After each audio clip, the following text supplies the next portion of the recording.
228事件是台湾近代史真重要的历史创伤。228国家纪念馆最近推出重现记忆地景的展览，运用这插角甲台湾29个和228事件相关的建筑物做一个模型出来，希望会当招到大人囡仔做伙来了解到228事件。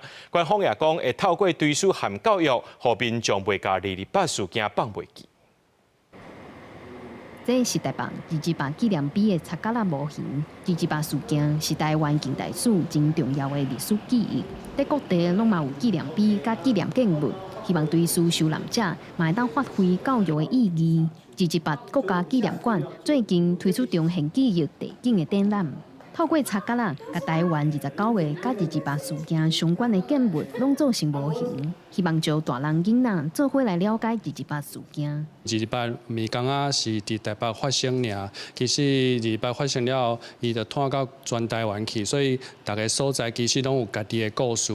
你若借着即个插角仔，囡仔有兴趣，伊就会想要进一步去了解咱地方的历史。另外，228国家纪念馆嘛拍算伫29替2381个受难者举办追思的法会。纪念馆表示，透过政治档案的调查甲整理，嘛发现。 也有39个受难者，可能是因为无家属，所以无甲政府领开互民友的证书。因嘛希望透过追思发挥，互民众袂甲228事件放袂记。透过咱的集权的认定吼，去查资料，有一寡受难者，因为伊无亲人的关系，过去一直互咱放袂记的。今年嘛头一届吼，由基金会作为代表。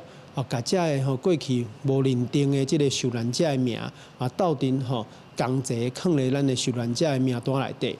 馆长表示，未来会继续设计教材，提供予老师使用，学校也会当是人权教育的现场。嘛希望囡仔自细汉都有通接触人权教育甲转型正义，互因对台湾的历史较袂遐尼生分。